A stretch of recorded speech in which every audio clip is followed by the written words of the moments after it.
The Deep Space Monitoring Station floated like a metal island in the darkness beyond Pluto. Its massive dish antennas slowly turned, listening to the whispers of the galaxy.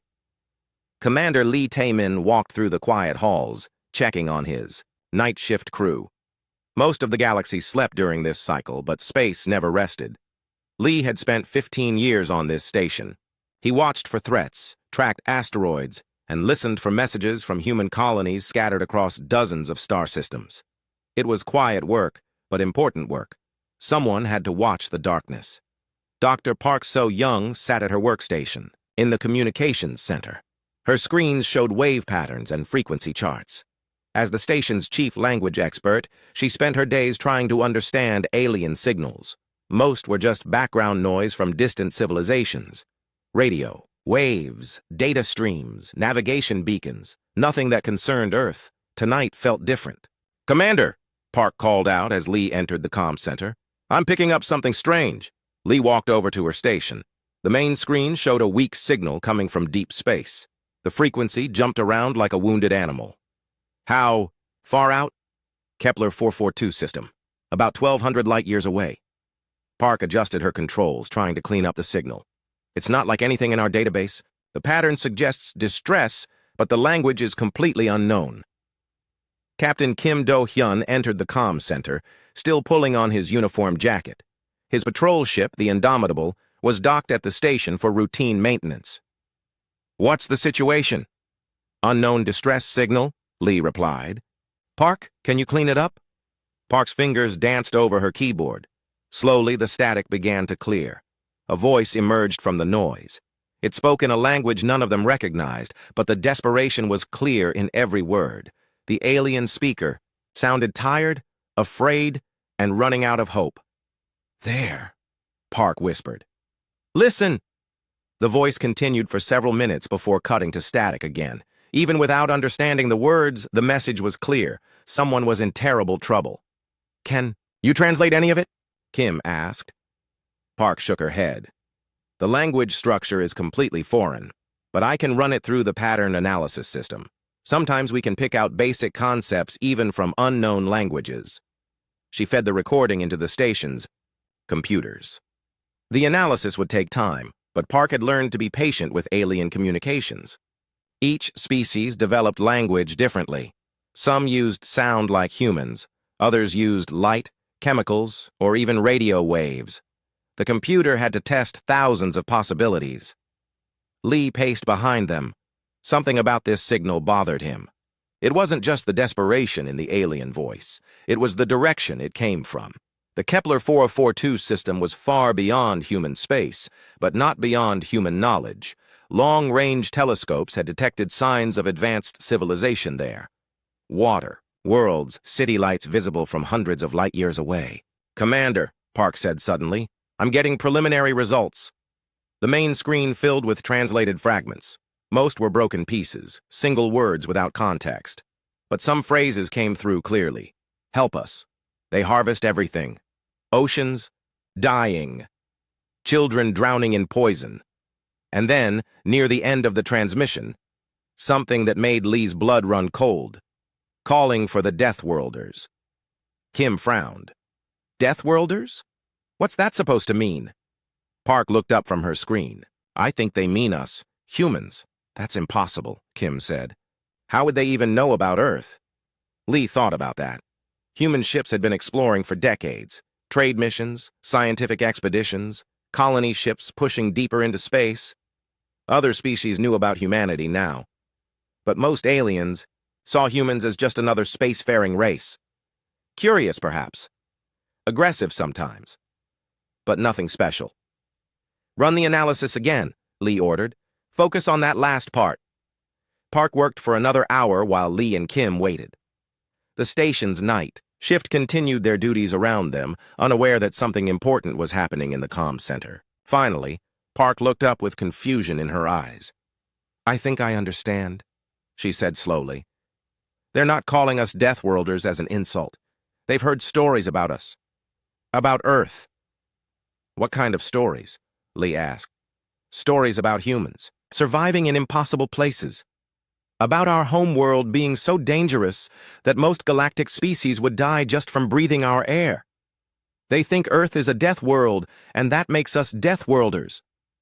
Kim laughed, but there was no humor in it. Earth dangerous? We have flowers and butterflies. We also have hurricanes that can level cities, Park replied. Earthquakes that split continents, volcanoes that block out the sun, diseases that can kill millions, predators in every environment from the deepest oceans to the highest mountains. To most alien species, Earth really would be a death world. Lee began to understand. Humanity had evolved on a planet that constantly tried to kill them. Ice ages, asteroid impacts, supervolcano eruptions, deadly storms, poisonous plants, and predators that hunted in packs. Other species might have evolved on gentler worlds, stable climates, fewer natural disasters, less competition for survival. So, they think we're some kind of super soldiers? Kim asked. Maybe, Park said. But listen to the rest of the message. She played more translated fragments. The picture became clearer with each phrase. An entire civilization under attack. Their oceans being drained by massive machines. Cities destroyed by weapons they couldn't understand. Millions dying while their government sent desperate calls into space, hoping someone would hear. And at the end, a plea that made Park's translation software struggle with concepts it had never encountered before. Words about honor, about protecting the weak, about species that would travel impossible distances to help strangers. They're not just calling for warriors, Park explained. They're calling for heroes. Lee stood quietly for a long moment. The weight of the decision pressed down on him like the gravity of a gas giant. These aliens were 1,200 light-years away. Even at maximum speed, it would take weeks for any human ship to reach them. By then, their entire civilization might be dead. But they had called for help. They had heard stories about humanity and chose to believe that somewhere in the galaxy there were people who would care about the suffering of strangers. Captain Kim, Lee said finally, how fast can you get the Indomitable ready for departure? Kim looked surprised. 6 hours for full prep. Why? Because we're going to answer their call. Lee turned to Park. Doctor, I need you to prepare a complete analysis of everything we know about the Kepler 442 system. Send copies to Fleet Command on Earth and every human settlement within 50 light-years of our position. Sir, Park said carefully, we don't even know if these aliens are telling the truth. This could be a trap. Maybe, Lee agreed. But what if it's not? What if there really is an entire species dying while they wait for someone to care enough to help them? He looked at the translated message on the screen. Somewhere in the darkness between the stars, people were suffering. They had reached out across impossible distances, hoping that the stories they'd heard about humanity were true. They called for the Deathworlders, Lee said quietly. Then the Deathworlders will answer. Admiral Han Ji-woo stood before the largest display screen in Sol System Command. Ships appeared on the holographic map like stars being born. Each dot represented a vessel answering the call from Kepler 442. In 36 hours, more human ships had gathered at the edge of the solar system than ever before in history. The message from the Pluto monitoring station had spread through human space like wildfire. Commander Lee's recordings of the alien distress call played on every military frequency, every civilian broadcast, every colony communication network. The desperate voice speaking in an unknown language touched something deep in human nature. Status. Report, Admiral Han said to her aide. Lieutenant Choi Byung-ho consulted his tablet. 214 ships have arrived. Another 150 are en route. We have everything from heavy cruisers to converted mining ships. Han studied the display. She had commanded fleets before, but nothing like this. The ships came from everywhere. Military vessels from Earth's Defense Force, colony ships from the outer settlements, cargo haulers from the trade routes, even private yachts whose owners wanted to help somehow. Any word from the other governments? Han asked. The European Union is sending 12 ships. The African Federation has 8 arriving tomorrow. Asia-Pacific Coalition is contributing 15 vessels and a mobile repair station. It was unprecedented.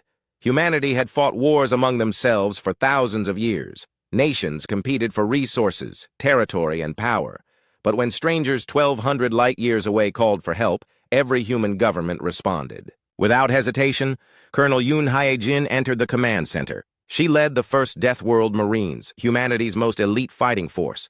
Her soldiers trained in environments that would kill normal humans. Underwater cities, volcanic planets, ice worlds where the air froze solid. "Admiral," Colonel Yoon said with a salute. "My Marines are loading onto every available transport. We'll have 15,000 troops ready for deployment." "What about equipment?" Han asked. "Everything we can carry. Powered armor, plasma weapons, medical supplies, engineering tools. If we're going to help these aliens, we'll be ready for anything." Chief Engineer Choi Min-ho approached their group. He looked tired but excited. "Admiral, we've been working on some upgrades. If we're going to face unknown technology, I want our ships to have every advantage." He activated a portable hologram projector. Technical drawings appeared in the air between them. "Enhanced shields using energy from our fusion reactors, improved weapons that can adapt to different targets, and emergency life support systems that can keep crews alive even if their ships are badly damaged." Han nodded.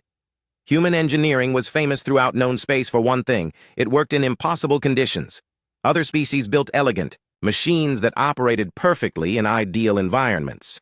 Humans built ugly, loud machines that kept working when everything else failed. "How long for the upgrades?" she asked. "Most ships can be modified in 12 hours. The bigger vessels might need a day or two." Dr. Lim Yoon-ji waited nearby with her research team. As humanity's leading expert on alien biology, she had been studying the fragments of information from the Kepler 442 distress signal.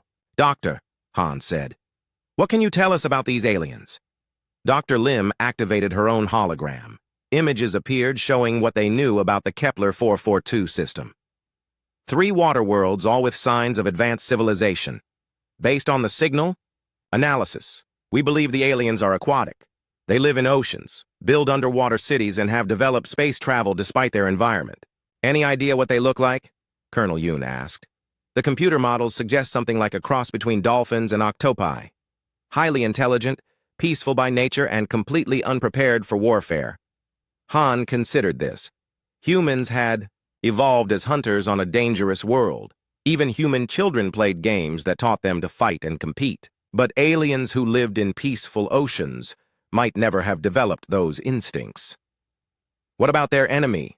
Han asked. "The signals mentioned machines that harvest resources." Dr. Lim's expression grew serious. "That's what worries me.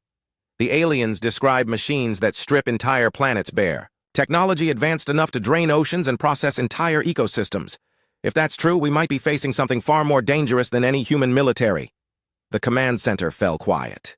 Around them, technicians worked at their stations, coordinating the largest fleet movement in human history. But the reality was sobering.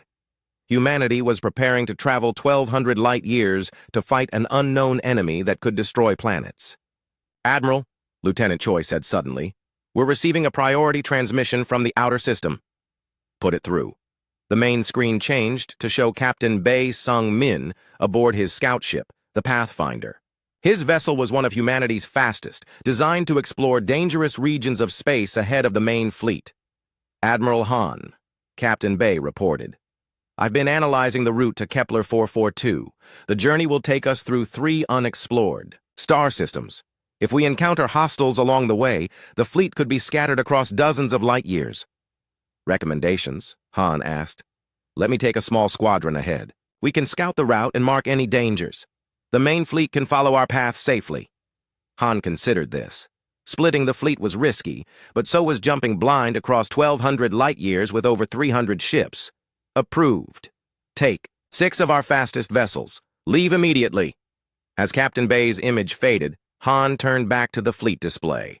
More ships continued to arrive. A massive mining vessel from the asteroid belt. Its cargo holds converted to troop transports. A hospital ship from the Mars colonies, equipped to treat wounded from a dozen different species. Even an old luxury cruiser whose owner had volunteered to carry supplies. "Admiral," Colonel Yoon said quietly, "do you think we can really make a difference? We don't even know what we're fighting." Han looked at the display again. Each ship represented hundreds of humans willing to risk everything for aliens they had never met. Soldiers, engineers, doctors, pilots, and civilians who heard a cry for help and responded without question. "Colonel," she said finally, "other species in this galaxy probably think we're crazy, traveling impossible distances to help strangers, fighting battles that aren't our responsibility, risking our ships and lives for people who can't give us anything in return." She paused, watching more ships appear on the display. "But that's what makes us human. We don't help others because it's logical or profitable. We help because they need help, and we can provide it." The aliens in Kepler 442 called for the Deathworlders. They're about to learn what that really means. Around them, the command center buzzed with activity. 300 ships, 50,000 humans, and enough firepower to level continents. All of it focused on a single mission: answer the call of strangers who needed help. The fleet would depart within hours. Whatever they found at Kepler 442, they would face it together.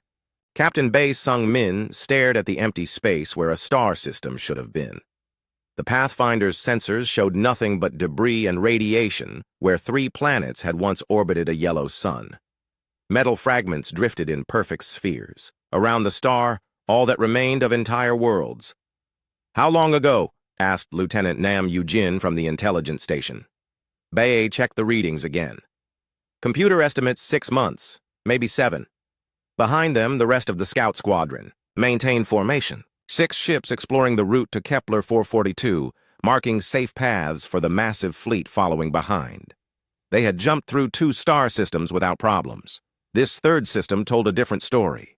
"Captain," said Ensign Park Jae-won from communications, "I'm picking up faint signals. Very weak, but definitely artificial." "Put it through." The bridge filled with static and broken transmissions. Computer voices speaking in mechanical tones. Navigation beacons that broadcast to ships that would never come. And underneath it all, something that made the crew uncomfortable. A sound like metal grinding against metal, growing louder and softer in regular patterns. "Analysis?" Bae asked. Lieutenant Nam worked at her station. "The mechanical signals match the pattern described in the alien distress call. Whatever destroyed this system, I think it's the same thing threatening Kepler 442. Bae nodded grimly. 3 planets completely stripped of all resources. Not destroyed by weapons, but consumed. Processed into raw materials by machines that treated entire worlds like mining sites. "Send a full report to Admiral Han," he ordered. "Include everything. Sensor data, signal analysis, debris composition. The fleet needs to know what they're facing." The Pathfinder continued toward Kepler 442. Behind them, the human fleet pushed through space at maximum speed. 300 ships carrying 50,000 people across impossible distances, all because strangers had called for help. On the flagship, Admiral Han received Bae's report in her ready room. The images of the dead system filled her screens.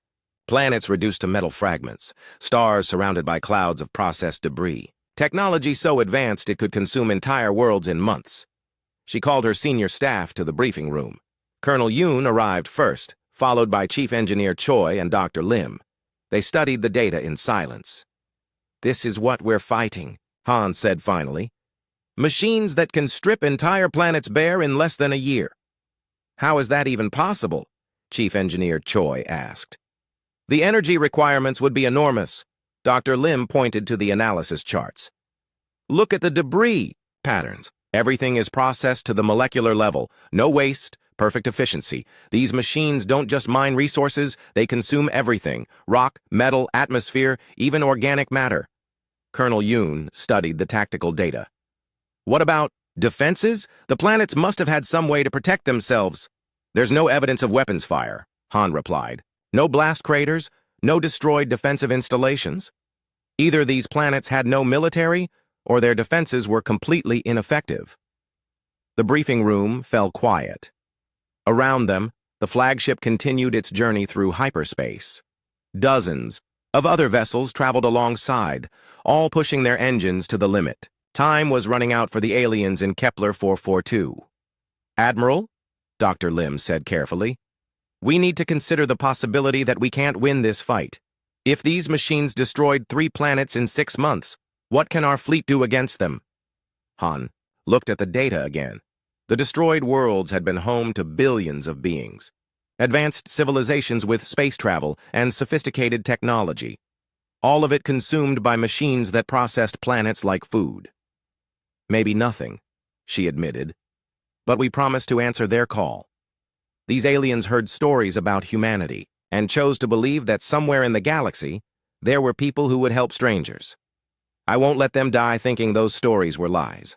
Meanwhile, aboard the troop transport New Seoul, Sergeant Major O.J. Sung prepared his Marines for combat against an unknown enemy. The ship's cargo holds had been converted to training areas where soldiers practiced with weapons and equipment. "Listen up," O told his squad leaders. "We're going to fight machines. Not aliens, not humans, but machines. That means our normal tactics might not work." The Marines gathered around him. These were humanity's elite soldiers, trained to fight in environments that would kill normal people. But none of them had ever faced an enemy that could consume entire planets. "What do we know about their capabilities?" asked Corporal Lee Min-soo. "They're efficient," O replied.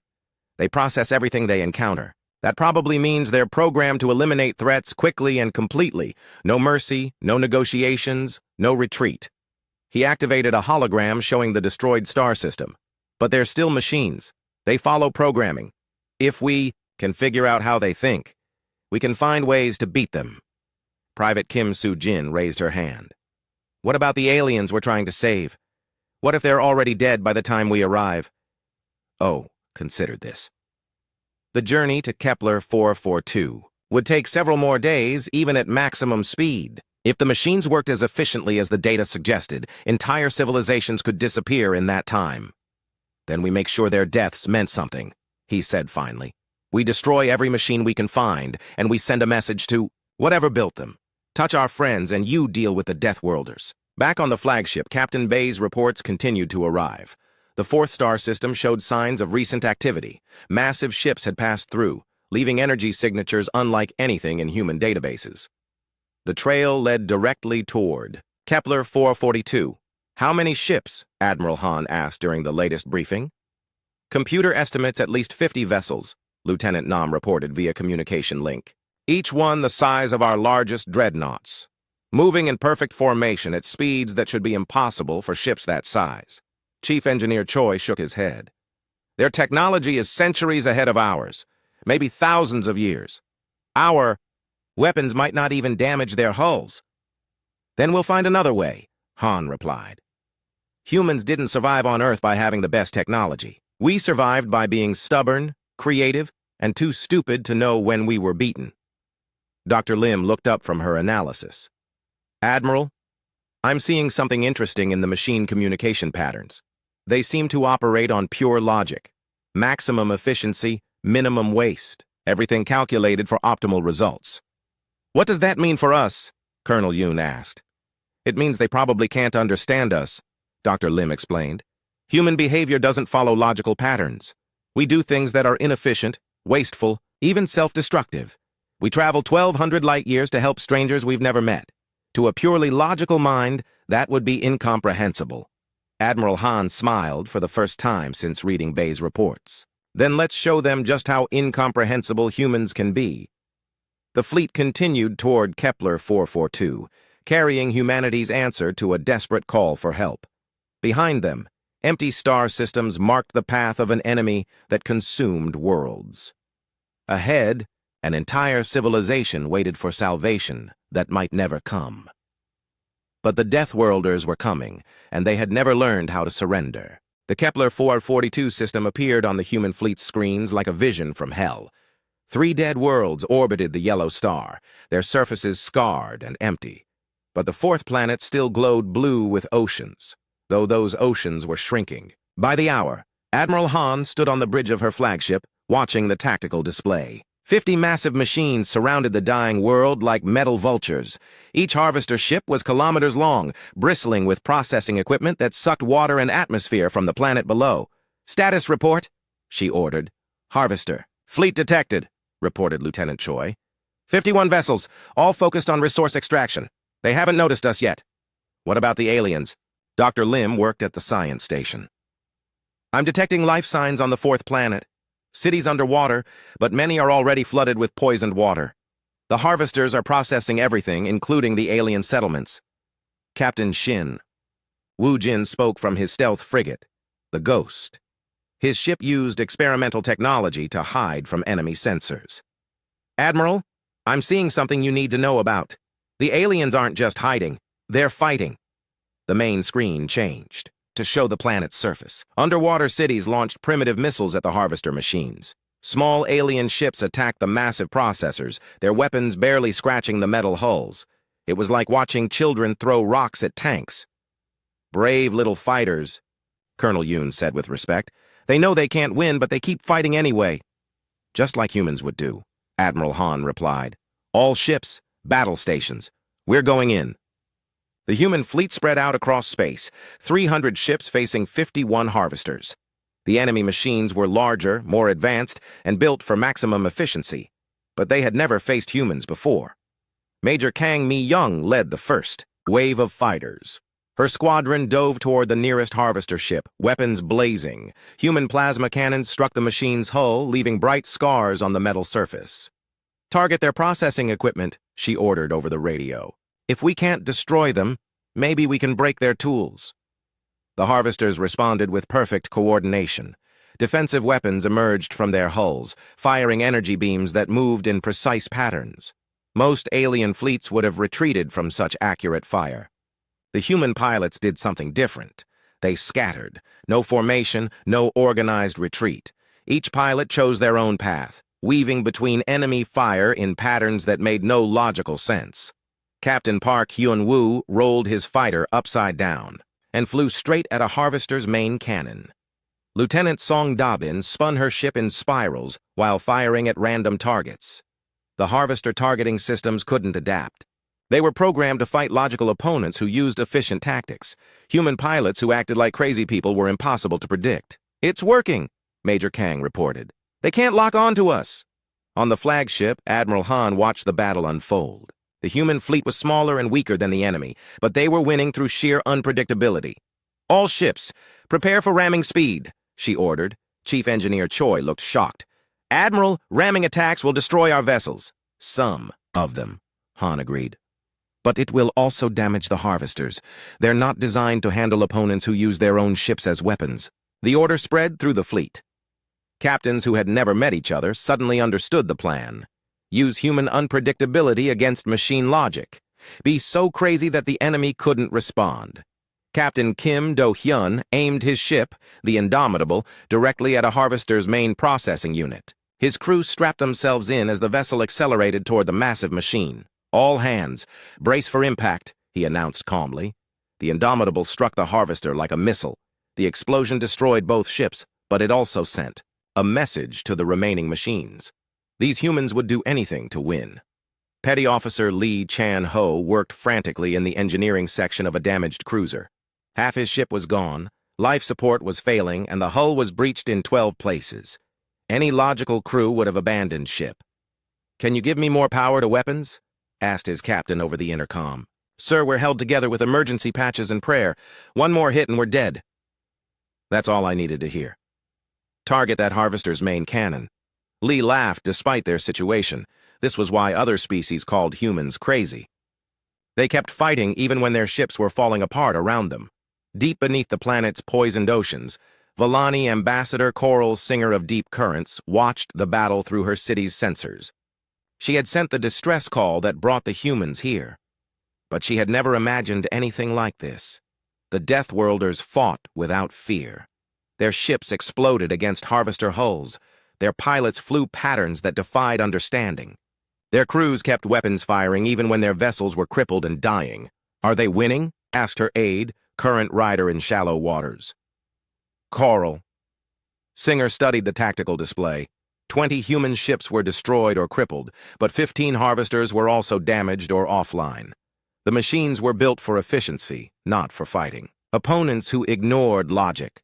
I think they are, she said in wonder. The Deathworlders are actually winning. Above the planet, the battle entered its final phase. The remaining harvesters tried to retreat, but human ships pursued them across the system. Captain Bay's scouts had positioned themselves to cut off escape routes. Even the converted civilian ships joined the fight, using mining lasers and cargo manipulation tools as weapons. Sergeant Major O and his Marines boarded a damaged harvester through a hull breach. The machine's interior was a maze of processing, equipment, and automated systems. No crew, no command center, just endless corridors of machinery. Plant the charges, O ordered. We'll blow this thing from the inside. His Marines worked quickly, placing explosives throughout the Harvester's core systems. The machine's defenses tried to stop them, but automated security systems couldn't handle opponents who didn't follow standard boarding procedures. The explosion lit up space like a new star. Admiral Han watched the last Harvester ship drift powerless through space, its processing systems offline. Around her, the human fleet regrouped. Many ships were damaged. Too many good people were dead. But they had won. "Admiral," Dr. Lim reported, "I'm receiving transmissions from the planet. The aliens want to communicate." "Put them through." The main screen filled with the image of an alien unlike anything humans had ever seen. Coral Singer looked like a cross between a dolphin and an octopus, with intelligent eyes and graceful tentacles. She spoke in her own language, but the computer provided translation. "Deathworlders," she said, her voice filled with gratitude and awe. "You came. You actually came. And you fought like the ancient stories said you would. Without fear. Without logic, like heroes from legend." Admiral Han smiled. "We promised to answer your call. Humans don't break promises to friends." The Villani ambassador was quiet for a moment. "Is that what we are? Friends? You called for help when you needed it. We came when you called. That makes us friends." Around them, space was littered with the wreckage of both fleets. But the blue planet still turned below, its oceans slowly healing now that the Harvesters were gone. The Deathworlders had kept their promise. 3 months after the battle, Admiral Han stood in the newly built human embassy on New Coral, the temporary world created for the Villani survivors. The artificial oceans sparkled under twin suns, carefully designed to match the chemistry and temperature of the aliens' destroyed homeworld. The embassy building floated on the surface like a metal island. Inside, humans and Villani worked together, planning the reconstruction of an entire civilization. It was not the victory celebration anyone had expected. Dr. Lim entered the Admiral's office carrying a data tablet and looking exhausted. She had been working 18-hour days, coordinating medical aid for the surviving aliens. The Harvesters had poisoned so much of their original world that millions needed treatment for toxic exposure. "How many survivors?" Han asked. "Final count is 200 million Villani," Dr. Lim reported, "out of 8 billion who lived on their homeworld before the attack." Han felt the weight of those numbers. They had won the battle, but arrived too late to save most of the alien civilization. 200 million survivors from a world that once held billions. Victory felt hollow when so many had died. "The good news," Dr. Lim continued, "is that the Villani are adapting well to New Coral. Their reproductive cycle is fast, and they're already talking about expansion to other ocean worlds. Captain Kim Do-hyun had survived the ramming attack on his ship, though the Indomitable was completely destroyed. He now commanded one of the human vessels that stayed behind to help with reconstruction efforts. "Admiral," he said, entering the office, "we're receiving reports from across the galaxy. The news about the Harvester battle has spread to every known civilization." Han turned to look at him. "What kind of reports?" "Distress calls," Kim replied. "Hundreds of them. Species under attack by various threats, all asking for the same thing. They want the Deathworlders to come help them." The Admiral walked to the window overlooking New Coral's artificial ocean. Below, Villani children played in the warm waters while their parents worked to rebuild their culture. Human engineers and scientists moved among them, offering help and expertise. "Show me," she said. Kim activated a holographic display. The galaxy map appeared in the air, marked with red dots representing distress calls. There were so many that some regions looked like they were bleeding. "The Zephyrians are being invaded by a militant empire," Kim explained. "The Crystalline Collective is facing a plague that's destroying their silicon-based biology. The Nomad fleets report their ships are being hunted by unknown predators. Each red dot represented an entire civilization in danger. Billions of beings hoping that the stories about humans were true, that somewhere in the galaxy lived people who would travel impossible distances to help strangers." "How are the other galactic governments responding?" Han asked. "They're not," Kim replied grimly. "The Galactic Council issued a statement saying that each species should handle their own problems. The Trade Federation is concerned about shipping routes being disrupted. The Scientific Union wants to study these threats from a safe distance. Dr. Lim shook her head. So they expect us to become the galaxy's police force? Fight everyone's battles for them? Not expect, Han corrected. Hope. They're hoping we'll do what no other species would do. Risk our lives for people we've never met simply because they need help. Ambassador Coral Singer of Deep Currents entered the office, moving gracefully on her mechanical legs. The device allowed her to function on land. Though she preferred the water, she had become the official representative of her people to humanity. Admiral Han, she said through the translation device, I bring word from the Vellani Council of Survivors. We have made our decision about the future. What decision? Han asked. We want to join you, Coral Singer replied. Not just as friends or allies. We want to become part of whatever organization you create to answer these distress calls, our ships, our technology, our lives, all dedicated to helping others as you helped us. Han was surprised. Ambassador, your people have suffered enough. You need time to rebuild, to heal. We need purpose, Coral Singer corrected. The harvesters took our world, our history, most of our people, but they could not take our memory of what it feels like to be saved by someone who owed us nothing. She gestured toward the holographic map with its hundreds of red dots. Every one of those signals represents people feeling what we felt when our oceans were dying. Desperate, afraid, and hoping that somewhere in the universe, someone cares. Captain Kim looked at the display again. Even if every human ship in space answered these calls, we don't have enough vessels to help everyone. Then we build more ships, Han said quietly, and we train more crews, and we accept that we can't save everyone, but we save as many as we can. Dr. Lim pulled up another report on her tablet. There's something else you should know. The scientific data we recovered from the harvester machines shows they were just one threat among many. Ancient weapons, rogue artificial intelligences, biological plagues, empire-building species that consume everything in their path. The galaxy is more dangerous than anyone realized, which means more species will need help, Han concluded. 6 months later, Admiral Han stood on the bridge of the new flagship Indomitable II. The name honored Captain Kim's destroyed vessel and the sacrifice it represented. Around her, the largest human fleet ever assembled, prepared for departure. But this fleet was different. Vellani ships swam through space alongside human vessels, their organic designs adapted for combat and rescue operations. Zephyrian scout ships provided reconnaissance. Crystalline collective support vessels offered advanced medical facilities. Species that had been saved by the Deathworlders now flew with them. Admiral, reported the communications officer, we're receiving the latest distress call. The Harmony worlds are under attack by something they call the Void Swarm. Han looked at the tactical display. 17 different species represented in the fleet. 300 ships from a dozen different worlds. All united by a single principle. When someone calls for help, you answer, set course for the Harmony worlds, she ordered. Maximum speed. The fleet jumped into hyperspace, carrying hope to strangers who had never seen Earth. Behind them, New Coral continued its slow rotation, where children of 2 different species played together in artificial oceans. In the embassy archives, Ambassador Coral Singer worked on a project that would define humanity's legacy. She was writing the first galactic history of the species that changed everything. The people who proved that evolution on a death world created more than just physical toughness. It created a species incapable of ignoring suffering when they had the power to stop it.